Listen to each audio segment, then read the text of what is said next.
Well, hi, I'm John Sloan, Eastern Editor of Bow and Arrow Hunting Magazine. You know, most states have a really long bow season. Some states it starts in October and with a break or two for gun season, runs all the way through till January. But I found that a lot of hunters, especially in the Midwest, don't even try to hunt until the weather cools off and the rut starts. And yes, this is the best time to kill a big buck, but the hunting can be good throughout bow season. Let me give you an example. In the early part of the year when the weather's still hot, a lot of hunters, they don't even try to hunt.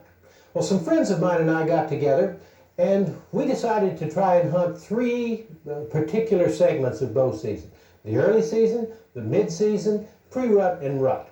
In the early season, the deer were concentrated on agricultural crops. So we concentrated on agricultural crops. We hunted the food sources. In the mid-season, late October, it began to get a little cooler. The weather began to change. We began to see the bachelor groups of bucks break up a little bit, and the food source changed.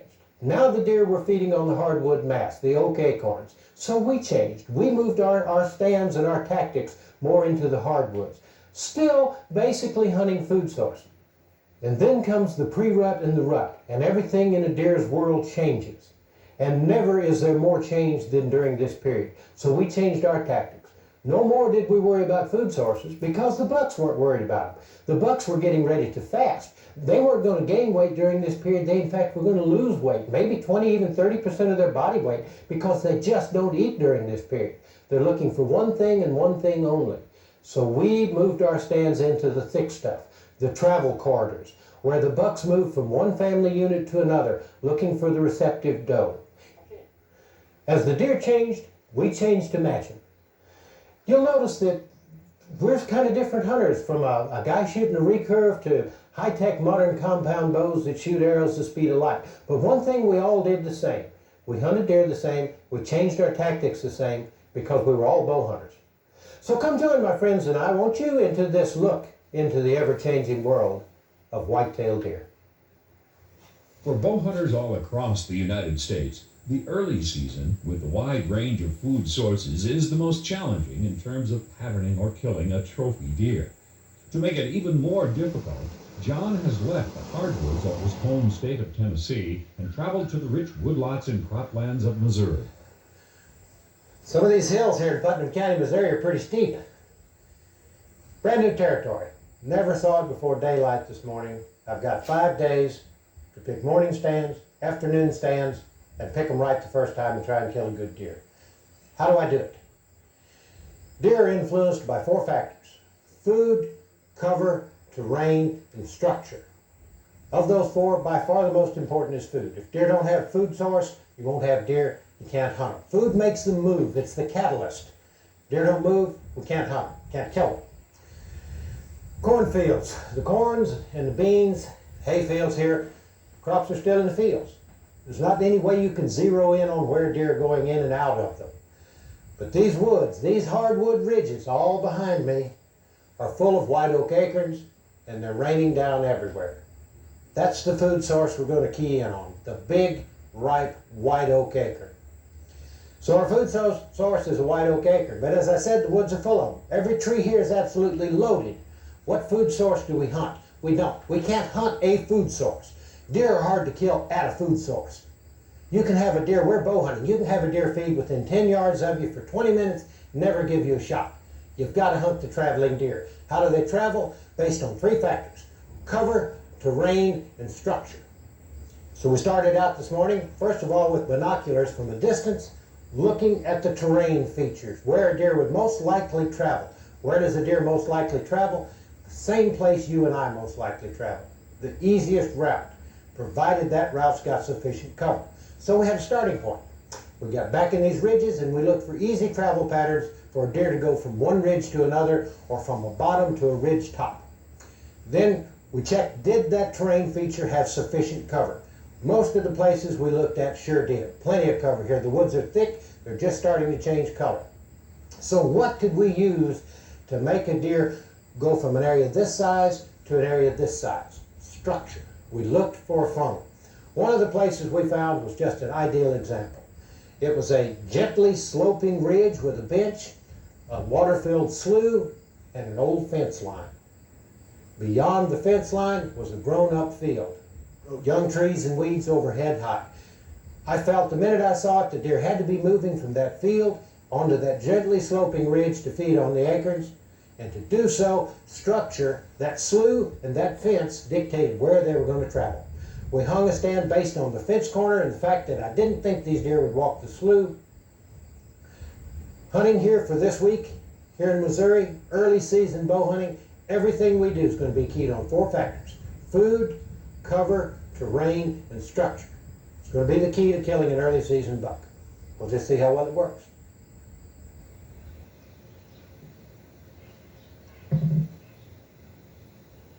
It's not long before a couple of deer appear.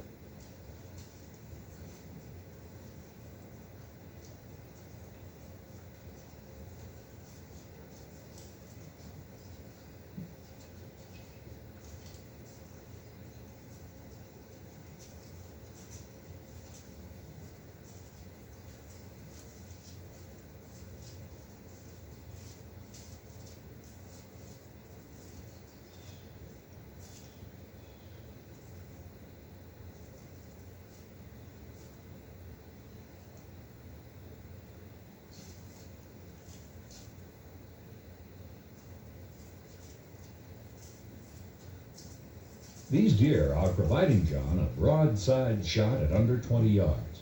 But it's early in the hunt, and he'll wait a while. The deer come exactly as John had expected, and he is encouraged.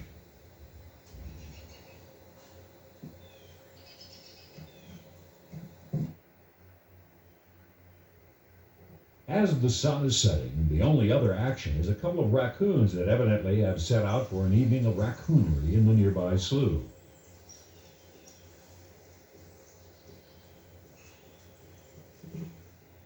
As darkness approaches, John slips out of the woods. Throughout this video, John will pass along some tips for hunting the whitetail. You know, we've been talking so much about woodland food sources, primarily white oak acorns. It's just raining acorns here. When the acorns are falling and they're on the ground, you know, you see acorns everywhere. So how do you know if a deer's feeding on them or if it's squirrels? Well, there's 2 ways. One is by looking at what's left of the acorn, the cap of the acorn, or the acorn itself where a squirrel's been feeding on it. When deer feed on an acorn, they eat the whole thing except the cap. And they bite down on that cap with their front teeth, and the cap spits out and it's got a little notch left in it. When squirrel feed on acorns, they cut them.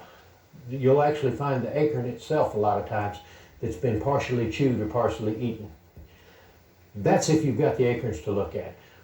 When there's leaves all over the ground like there is here, there's another way to tell. It rained pretty hard last night, and a lot of the sign is not as plain as it was. So I'm going to show you the difference between where squirrels feed on acorns and where deer do. Squirrels feeding on acorns on the ground, when they dig for them, they paw the leaves away with their front feet and their nose, and they actually make a hole in the ground. It looks just like this. One spot, just like that. Then they'll run off a little ways and make another one. When a deer feeds, they're almost like a combine going through the leaves. Not in circles like turkeys do, but it'll look just like that. These woods are just full of this kind of sign, but it, like I say, it rained pretty good last night, so this is what it looks like. I can do it as good as a deer or a squirrel. Surely I can. One more little tip about woodland food sources, acorns. Until they start dropping, they can be hard to see. Handiest tool I've got is a pair of compact binoculars for looking up in those treetops. See if there's acorns on the tree. If there is, make a note in my notebook to check it when the acorns start falling as a magnet or a food source for woodland deer early in the season. The wind can and will ruin the best of hunts, especially a soft, swirly wind. Every time John goes to the woods, his scent control starts with a non-scented shower, along with good cover set in the field and a carbon filter suit underneath good camouflage clothing. Using this procedure, he is always able to hunt because the odds are increased dramatically from ever being smelled, even by a whitetail. On this stand, John is set up in a travel corridor by a crop field when a doe suddenly appears within 10 yards of John.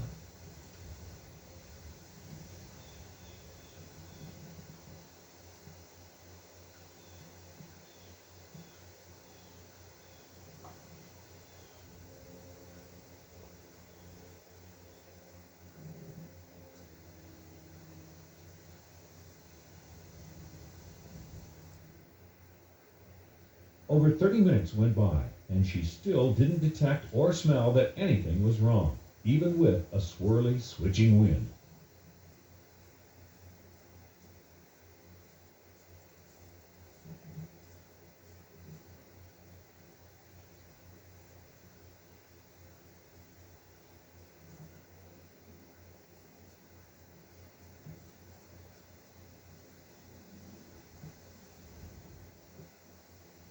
John decided it was still too early in the hunt to take a doe as she walked off. Another day, John scouts a different area and sets out to hunt it. Natural. Got a gap in the fence. You got a sloping ridge finger coming down. You got a bean field right over there. It's a gimme.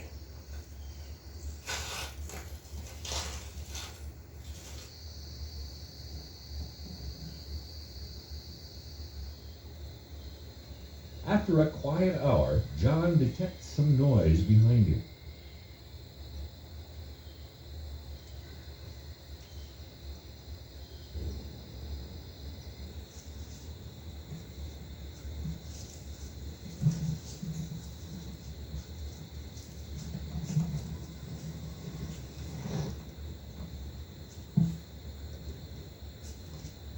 More does. John can't buy a buck.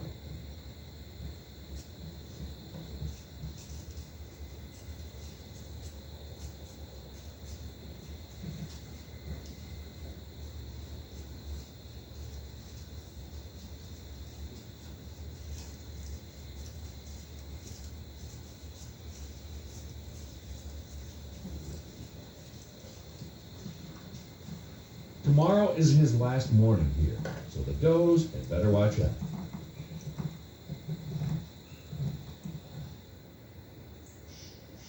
Early the next morning, John is back in the stand by the slough.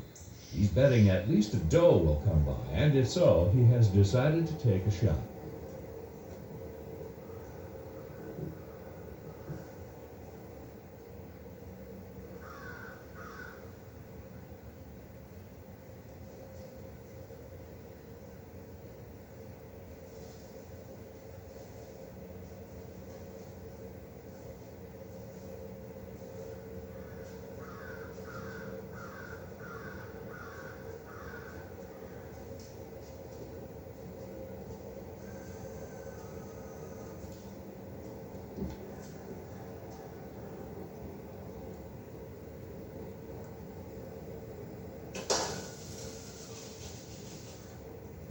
I don't know how that deer ran off. I don't think she can go very far. I didn't have the greatest shot angle in the world.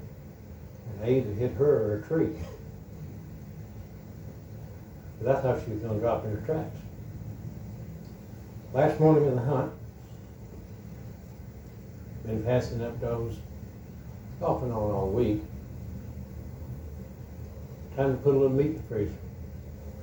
We're going to give her a few minutes and get out and take a look. I don't think that deer will go very far. I believe that deer is very mortally hit. Either that or I missed her completely. Guess we'll just have to get down and see. I had these two limbs for a bracket. Ground's torn up here. Deer was standing right here.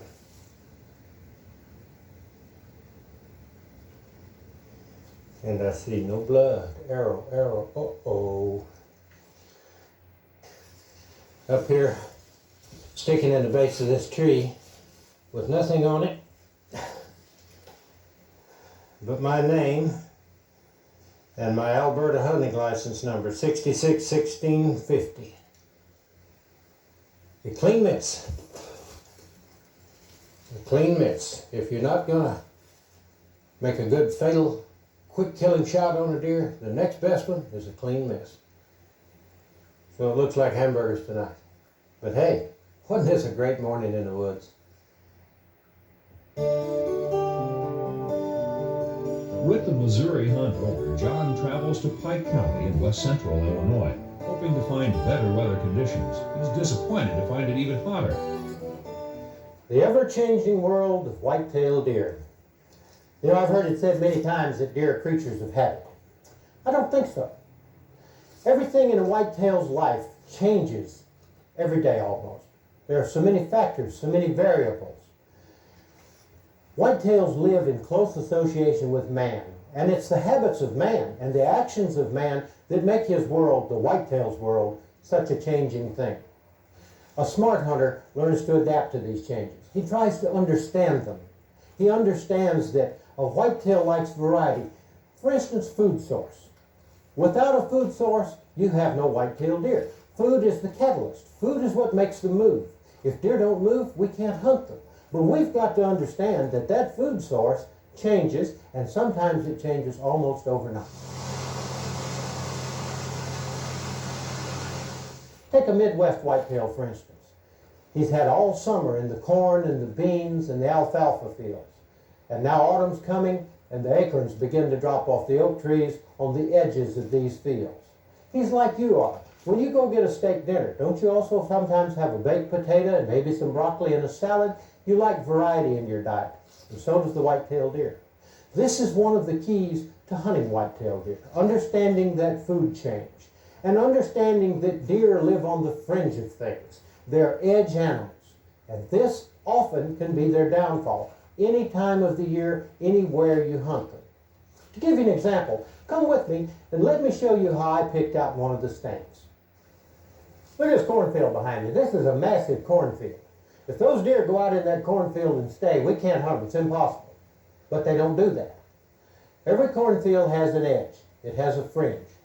In picking this stand location here, there were two major factors that came into play that made the decision in putting it here. Structure and a whitetail's travel patterns blended together in a perfect blend. All along the edge of this cornfield, deer walk. Why? Because they want some variety in their diet. It's on the edge of this cornfield that the richest acorns fall. They've been fertilized when they fertilize the cornfield. It's on the edge of this cornfield that the choicest green browse is available, and it's available at no trouble to them. One or two jumps, they're back in the safety of the cornfield, which to them is a thicket. Just inside the woodline, often there's another trail where deer again can travel in safety and browse. So that was one of the reasons. In coming around the edge of this cornfield, looking for a place to put a stand, I had to find another factor. You can't just say, well, I'll stop right here on this edge. There has to be something that also makes the deer stop on that edge. Look behind me, straight up this brushy drop. This is a waterway. When it rains, the water rushes through here, it erodes. There's no way the farmer can plant a crop there, so he's let it grow up in this high grass and weeds to help stop erosion. That creates two more edges. We have two edges coming down, two edges coming from the side, and where do they meet? Right here. And look what I found when I walked out here and looked right here. This large muddy area is virtually torn up with deer tracks. And one set of tracks in here is absolutely huge. It may be the biggest deer track I've ever seen. The morning that I found this spot, it had rained the night before, and all of this torn up ground that you see here happened between dark and daylight that morning. In addition, there's some deer droppings here. Going out the back end of this muddy spot is a huge trail that intersects a trail 10 feet inside the woods.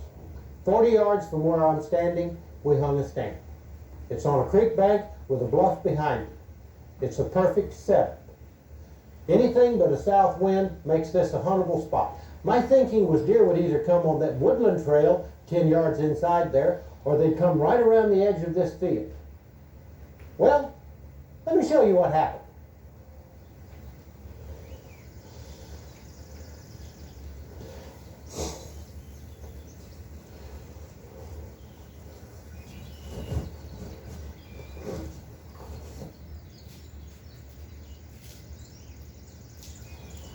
There comes a little one. Looks like an eggplant. Going right out into that little muddy staging area.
The buck hangs up at about 50 yards, with brush blocking John from taking a shot.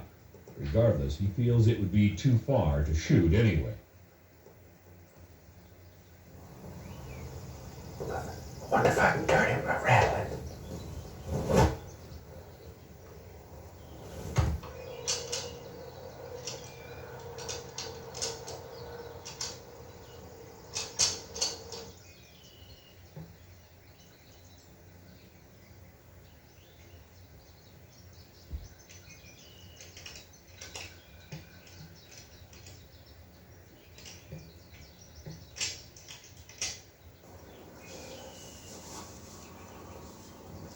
Nice little buck.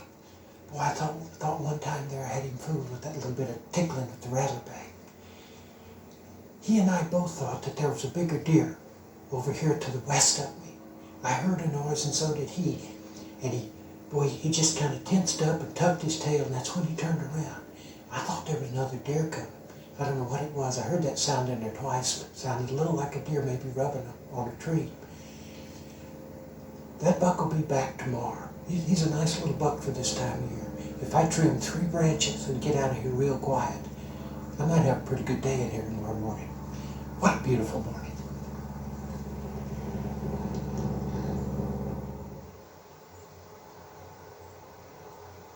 Unfortunately, John's prediction wasn't to be. The only animals he saw here again were a couple of coyotes.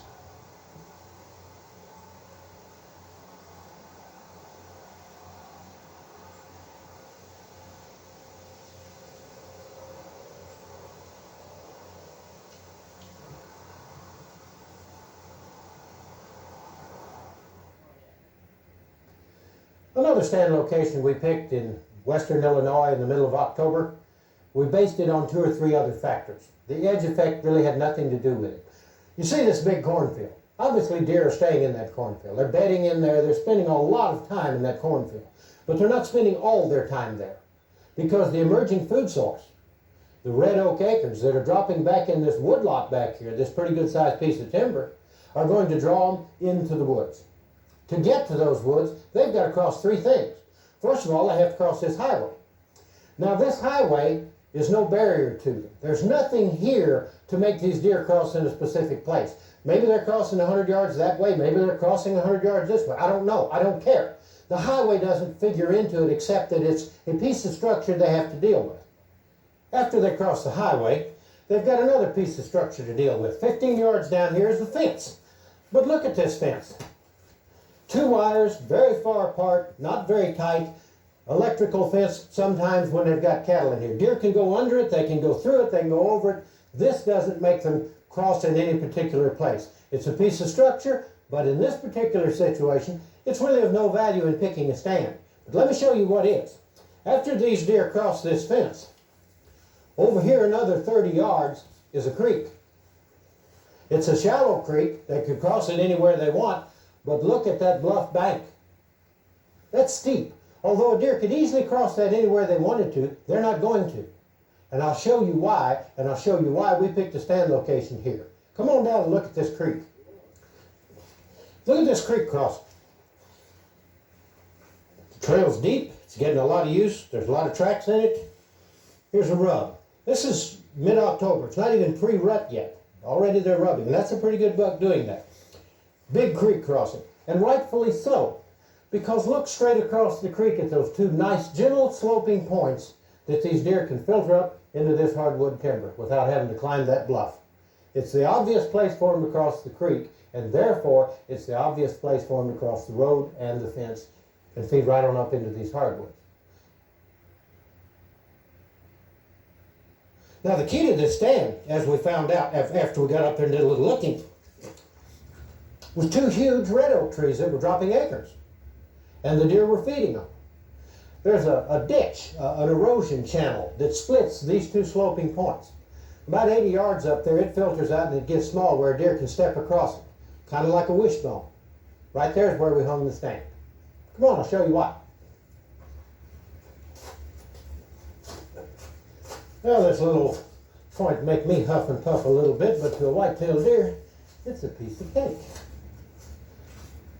Nice sloping ridge and I'm walking in an old tractor road. A clear path through this semi-thicket. Natural travel pattern for deer. Right over here, 25 yards, is the red oak tree. Acorns are still falling out of it. They're all over the ground. Both deer and turkey have been feeding on it. Right over there, 50 yards, is a huge red oak tree. Exact same situation. Down here, this ditch, this erosion channel, has shallowed out. Deer can cross here real easily. And right there is the stand, right where it should be.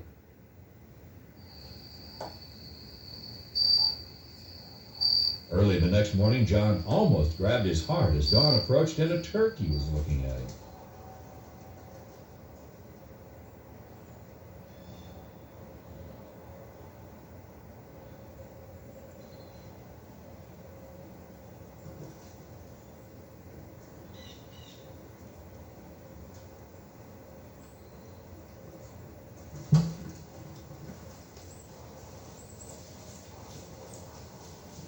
This stand is definitely good for turkeys. Too bad John doesn't have a tag for them, but they are always entertaining to watch.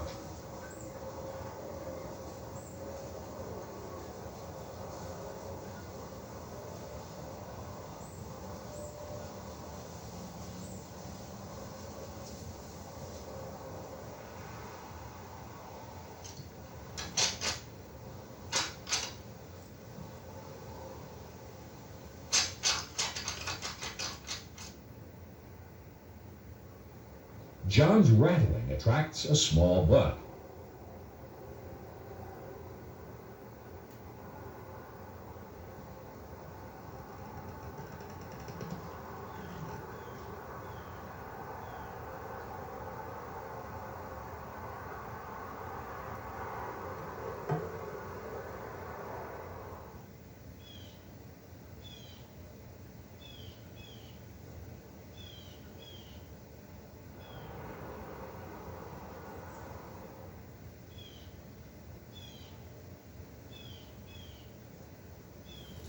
I'll tell you, that little basket rack buck's got a death wish. If he was in Tennessee, he'd be wearing a thunderhead right now. That's a second.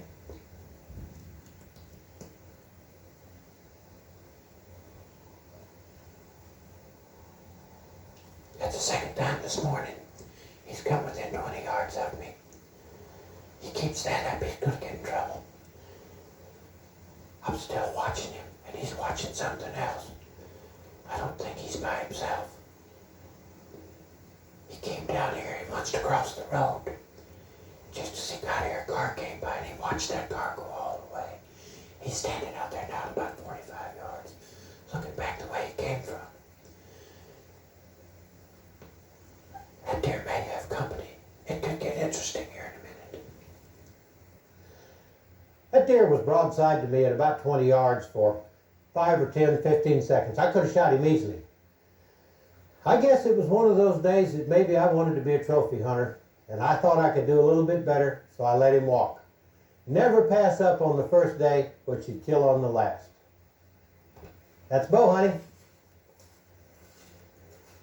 Now watch how John's knowledge of changing food sources pays off for his friend Mike Lipinski.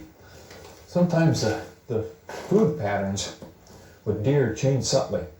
We got harvested corn back this way and unharvested corn this way. And they're just moving between corn patches in this strip of timber. I didn't know this, but my friend John Sloan helped me scout this, told me that the deer rather eat the harvested corn because it's all ripped up and just laying out there in the field. Big chunks of it where they got to work it out of the husks in the standing corn. They'll hide in the standing corn. Then they move through to the harvested corn. I wouldn't have thought that, but John explained that to me, and we come in here, and this is just a narrow neck of the woods. This is the path of least resistance. It's the narrowest place between two cornfields. I put a tree stand up here. Yeah, looks to me like, we scouted this before, and there wasn't that much sign in it, but once they cut that corn, everything's going in there now. I'm going to go up here and see if I can get something.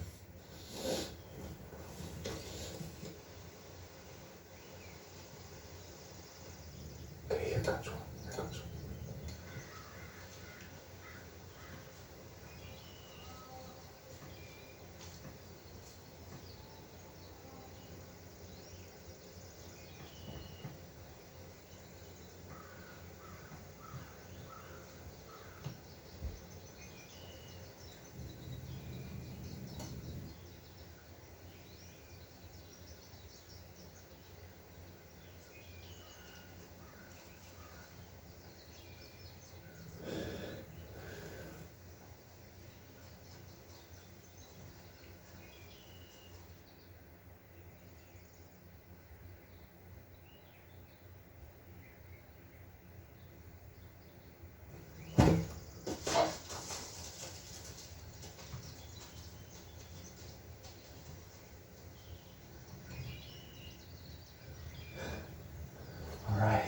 down.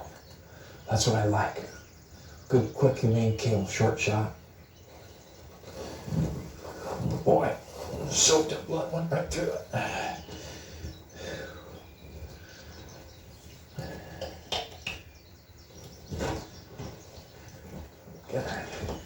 Oh boy, there's a lot of blood here, but I don't really have to trail. I can see it laying over there. This is great. I like it when they're easy to find like this. Oh, praise the Lord. Good kill. Nice animal. Oh, wow. Yep. Boy, hit her right, square right in the back of the shoulder, I seen. You know, as the Eastern editor of Bow and Arrow Hunting Magazine, I get to hunt in a lot of great places every year, and I spend a lot of time hunting. I've been real lucky. I've killed a lot of deer bow hunting. I've missed a few. I've killed a few big ones, and I pass up a lot of small bucks and take a doe instead. I'm not going to eat the antlers, and I'm not going to mount the head, so why not help with controlling the herd size? Well, Right at dusk, on the last evening, John hears a deer approach.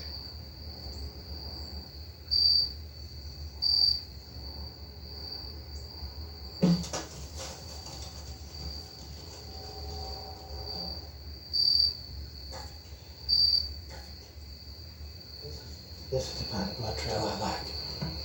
This blood. Look where she went.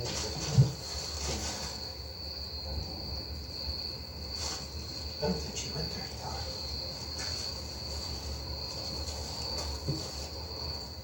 Man, there she is. Oh, look at the size of this corn-fed doe. Golly. Man, you talk about some freezer meat. Look at the size of this gal. And so, John's hunt ends in Illinois on a positive note.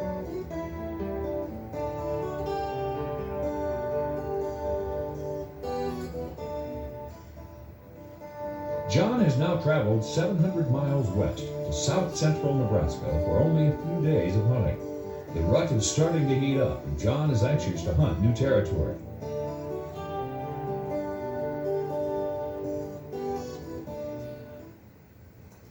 Well, I love this time of year. Young bucks running everywhere. The pre-rut. Just a few days away from the full-blown rut. It could happen any time. We decided to open this segment on a piece of river bottom in south central Nebraska, about 200 miles west of Lincoln in a bend of the Republican River.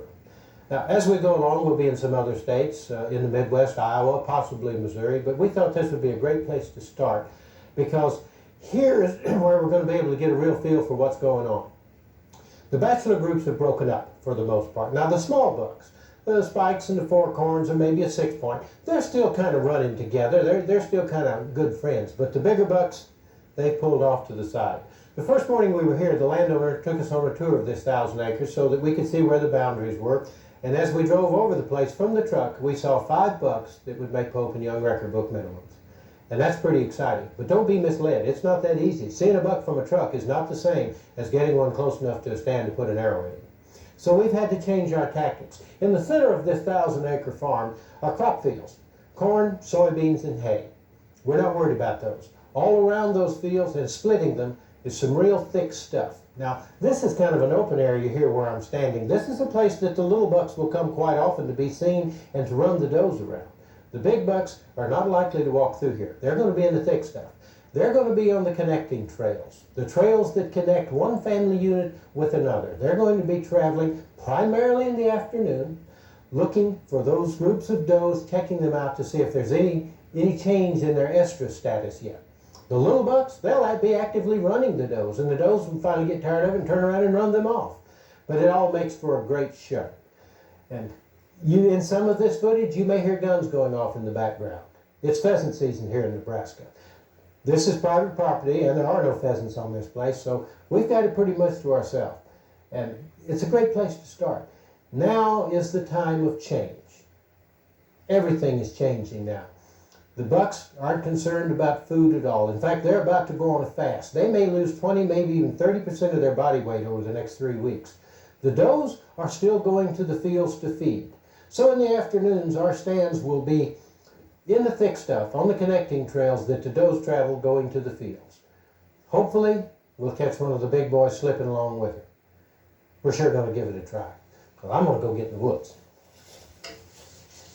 John's first chore is to scout to find stand locations. He quickly finds a huge trail across the grasslands that leads him to some fresh rubs. One of the most important parts of deer hunting is scouting. Maybe the most important part. One of the things I look for are things like this. This is no little deer did this. The rut is beginning to warm up. It's 22 degrees this morning, if you want to call that warming up. This was probably made 2 weeks ago, but this tells me that in this area at one time was a pretty good buck. And he's totally destroyed this tree. Then he came over here to this one, and he worked these two trees over pretty good, pretty good. Now, this in itself won't tell me how to kill this deer, but it does tell me that there's a buck in this area and a pretty doggone good one. It's a beginning, it's a start. From this, now I've got to find a stand location. That's the rest of scouting. All this tells me is the animal I'm looking for is here, in this general area somewhere. Now I've got to figure out where he's coming from, where he's going to, and hang a stand somewhere between them. It's really pretty simple. Nice deer. Well, this particular stand location here, on the surface is kind of a no-brainer.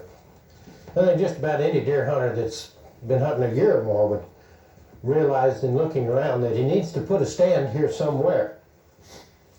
But a mistake that some hunters might make is they might hang the stand in the wrong tree, in the wrong particular place. Let me show you what I'm talking about.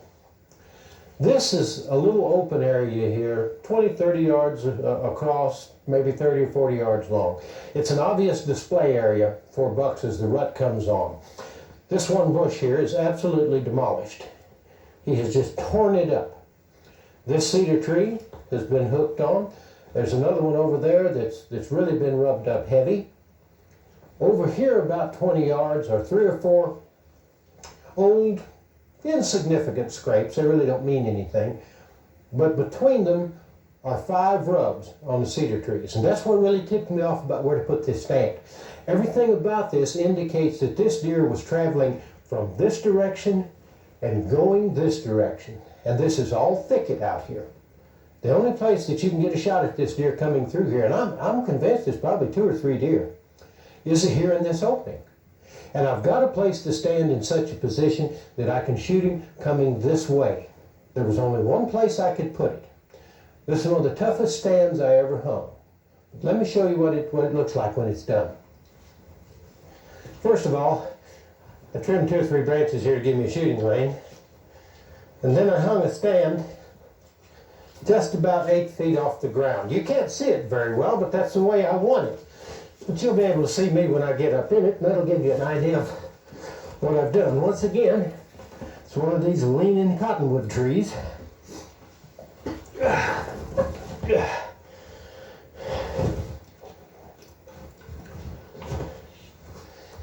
Get safetied off here. All right.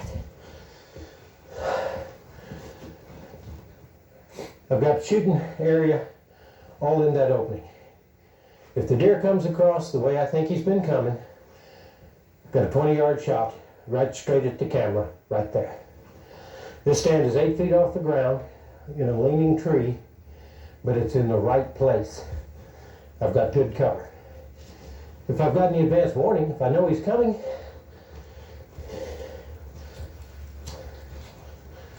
there's no way he's going to see me. The arrow will get there too quick. So, there are other trees, other places I could have put this stand, but I'd have been wrong. This is a good spot. I'll see deer out of here. I don't know how big. Probably see bucks and does. Probably see bucks chasing does. Don't know. But I'll see deer here. It's a good stand. John will call this stand location the Jungle Stand.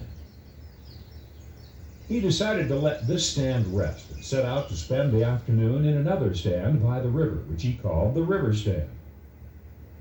It's not long before John hears a deer walking to his right.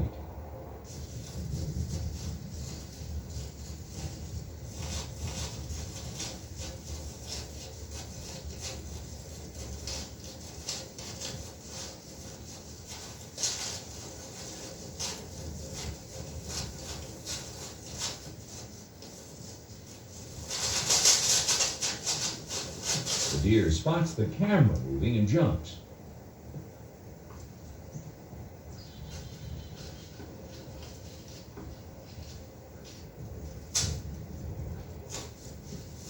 Since John has only one tag, he's saving it for a nice buck, so the doe and button buck are pretty safe.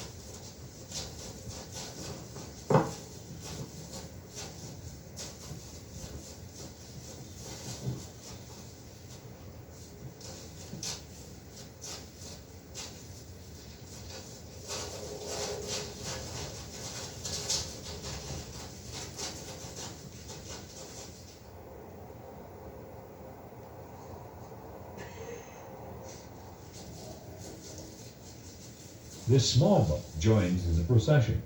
His interest in the doe is an indication that the rut is approaching.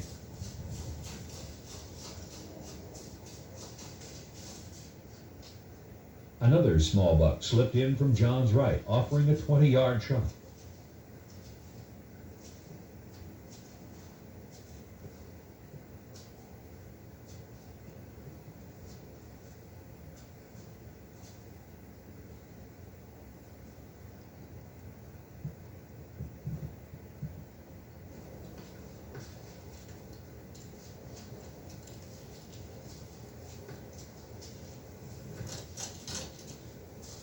Next year, this buck will be big enough. Well, I think we got lucky here. That's 3 little bucks, and I don't know how many deer. I think we're right in the middle of the staging area for the rut. There's a couple of little scrapes out here. Those bucks are just circling us, running these does around in here. If this keeps up, this could get pretty exciting.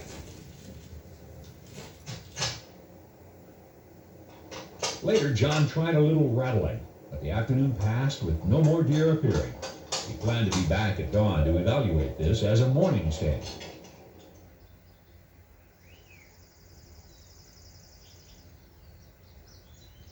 With his binoculars, John sees a shooter buck crossing downstream. Suddenly, coming from upriver, several deer begin to run through the bottom, followed by a good buck.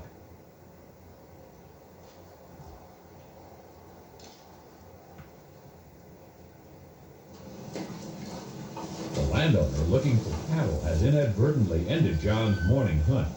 He decides to go scout out one more stand location. Oh, pretty cool this morning. I just got through hanging a stand. The stand I've got a great deal of confidence in. I'll let it sit 2 or 3 days before I hunt it. But I think it's going to be a fantastic afternoon stand. There are some elements that make it perfect. Well, come on with me. Let me show you what I've done. I found this little place kind of by accident, almost. What caught my attention was this tremendous trail. Comes through the brush there and comes into this area. There are certain things that affect the way a deer travels. Terrain features or things that I call structure. This is a slough coming up through here. It's got a little water running through it. Up on this end, it's not really deep, maybe not quite knee deep, but it's pretty wide. Deer don't mind crossing water at all, but they'd really rather not when it's cold, and it's 18 degrees this morning, to give you an example. Down here, they can cross it easy, and boy, they have been. These are tremendous trails going through here. Plus, there's a trail running the length of it. This green grass in here tastes good to them. It's an area that deer will travel, but we're buck hunting, and there's another factor here that caused me to hang this stand. Let me come over here and show you what the convincer was. This is a line of thick trees, European olive, Russian olive trees, some kind of trees with thorns on it that I hate. But it's only about 20 yards wide, and on the far side, just on the other side of this row of trees, is a picked bean field. They made bean straw, bean hay out of it. On the other side of that is a standing cornfield. Food source. The bucks this time of year aren't worried about the food source, but the does are. The does are going to come out in here and feed. They love a picked bean field. The buck can travel this tree line in cover and sit check the does in that field to see if any of them are coming into estrus. If he does that, he almost has to step out in this opening at least once to check the far side and check the trails coming across it. If he does, if I hang my stand right, I'm going to have about a 25-yard shot. John calls this the slough stand and picks a spot in a cottonwood where he should be concealed. The stand faces the brush line and picked bean field where he feels the deer will be traveling. Before dawn the next morning, John is in the jungle stand he set a couple of days ago.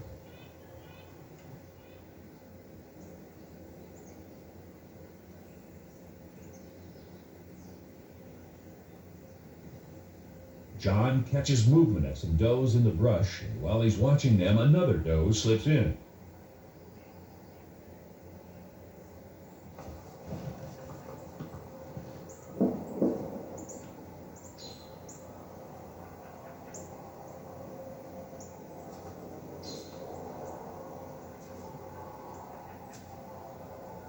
John hears movement on the other side of the doe and believes it might be a buck. Perhaps she might lure him in.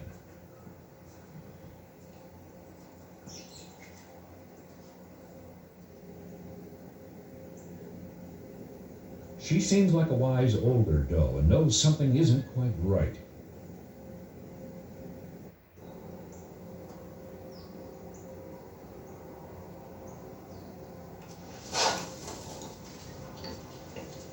Well, that wraps up this morning's hunt.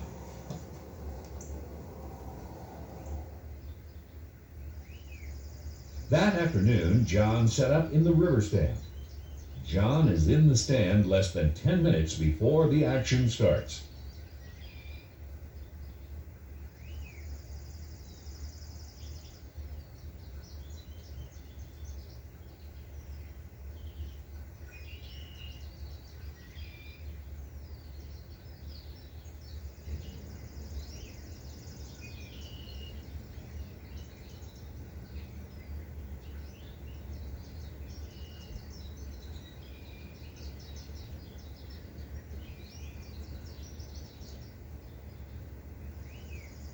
This buck is following the does. He's too far for a shot, but he's not big enough anyway.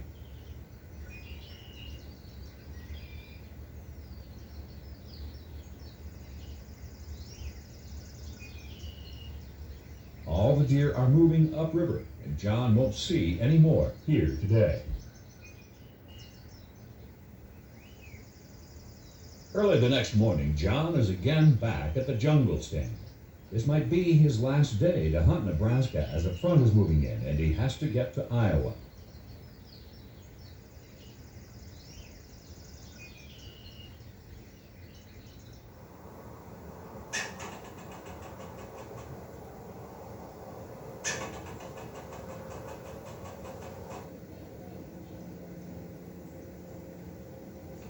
Another doe. The bucks are sure avoiding this stand. John is ready to give up on this location. He plans on hunting the slough stand this afternoon. On his way to the slough stand, John is encouraged by a new scraping area.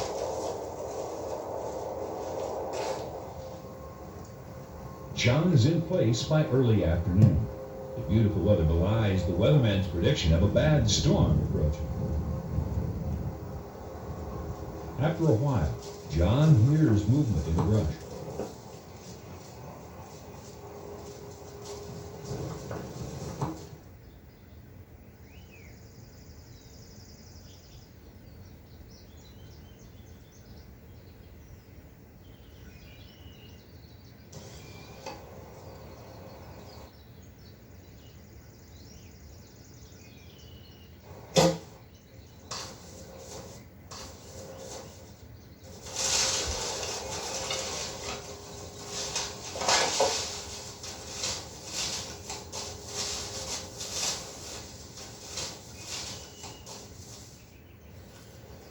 Boy, he didn't go 30 yards. Oh, what a nice buck. I lied, he's not an 8-point. He's a legitimate 9, and you could even cheat and call him a 10. Not Pope and Young, but neither am I. Just a dandy pre-rut Nebraska buck. I'm just as tickled to death with that one as I can be. The great thing about this is the plan worked. We changed our tactics to match the rutting behavior, the pre-rutting behavior of the whitetails, and it worked. We said early on we weren't trophy hunters, that we were going to take the first nice buck that came by. And that's what we did. And boy, he is a nice one. This deer weighed over 200 pounds. Fat, sleek. What a dandy. What a dandy. And we left those big ones for the gun hunters that are coming in next week. Now, if I just had a Boy Scout troop to help me drag him out of here, it's only 50 yards to a road. I love hunting this rut. What a nice buck. That'll work. That'll work nicely. And so John's hunt in Nebraska ends on another positive note. Now his mind is on his next stop, Iowa, where the rut should be in full swing. When we left Nebraska in a high wind and cloudy skies, the rut was just beginning to heat up. Now we're in Iowa, just outside Unionville at the home of J&S Trophy Outfitters, Steve Shoup's operation. We expect the rut to heat up even a little more here, and with that in mind, we've placed 3 stands keyed into rutting buck behavior. All 3 of them are in thick stuff. One's on a hardwood ridge, one's in a thicket that skirts a field, and the third is in a kind of an open area where we expect bucks to be displaying, looking for the receptive doe.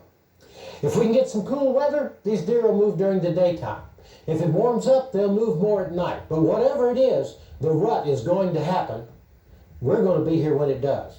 I think you're going to like this segment. I got to get ready to go to the woods.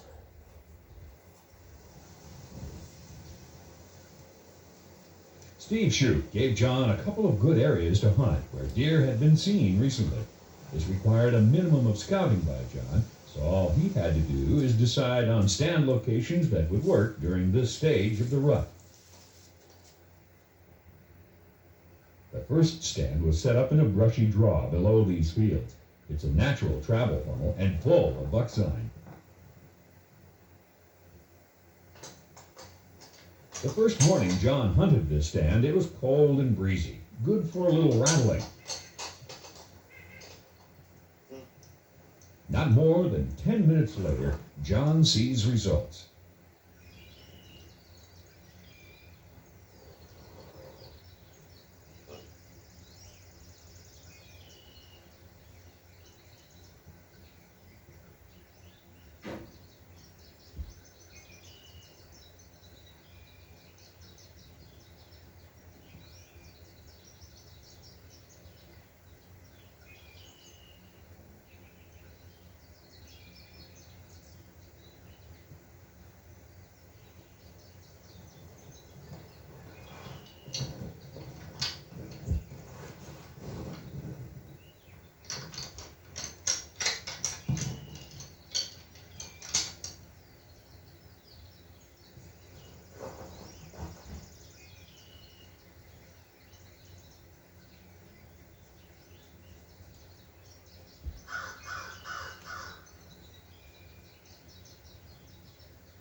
This buck has hung up at the edge of the clearing, a common occurrence for bucks that come to rattling.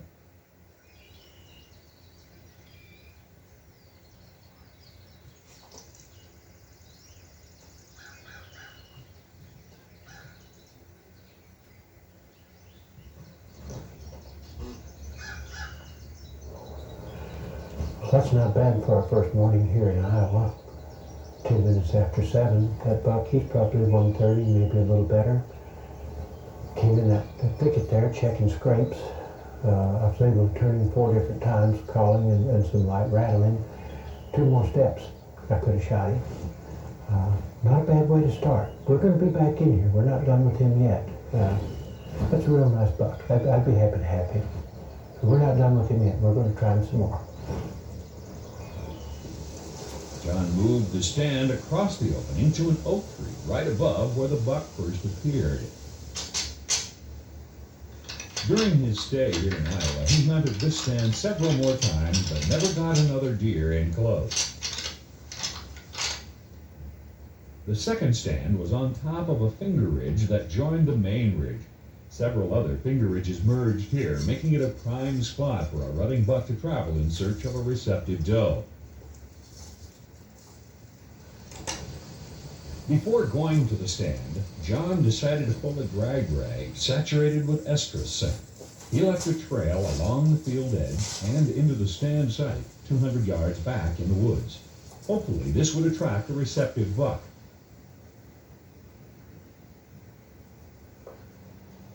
This young buck was rummaging for acorns and picked up John's scent trail, but he was too small of a buck to take now.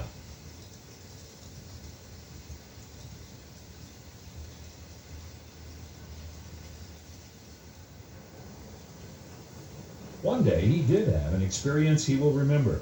The first snowfall of the season, even though it didn't stay long.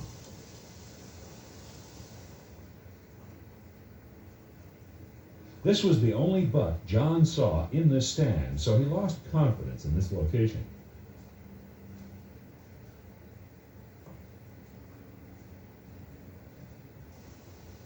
John's third stand was also set up near an area that was being heavily used by feeding deer. It was located in a thick area along a ridge trail that deer were sure to travel.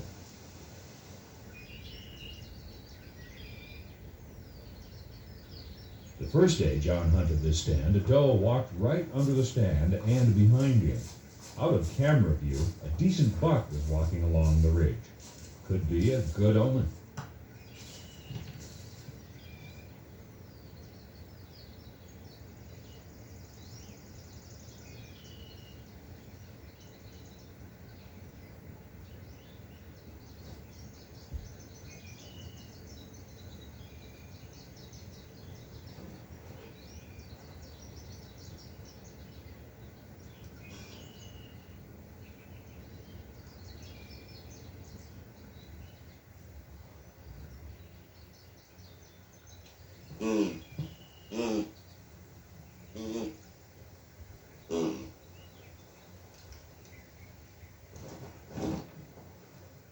Oh well, sometimes it works and sometimes it doesn't.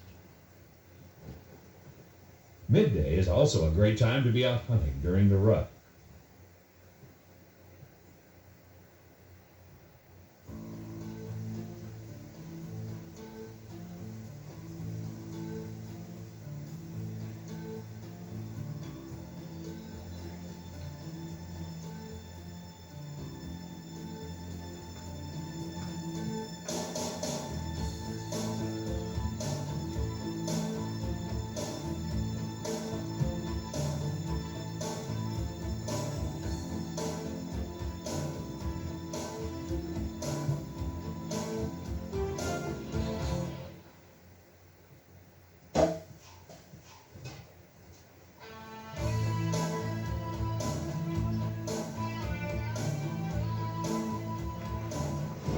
Got me touch distance, didn't I? Well, John, even the pros miss now and then. With all this under his belt, John is down to the last afternoon of his hunt. He got a hot tip, one of the guides, that has spotted a big buck working an area close to a picked bean field. John put up a stand nearby and decides to go for it.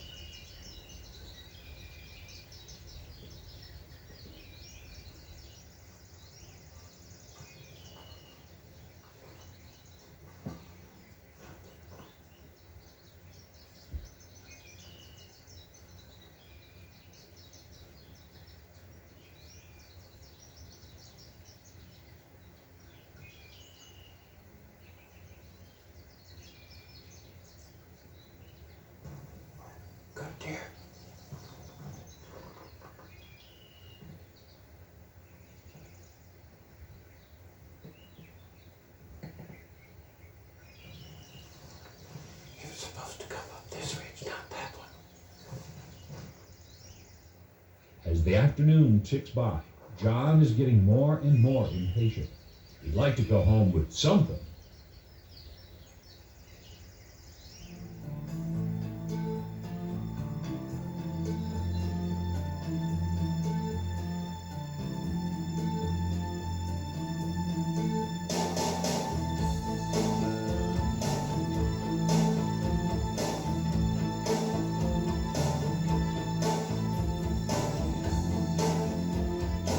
This hunt ends as many others do, with one last arrow. But do you release it? As so often happens, every hunt ends. Maybe not with the trophy buck of your dreams. What deer with a bow is not a trophy?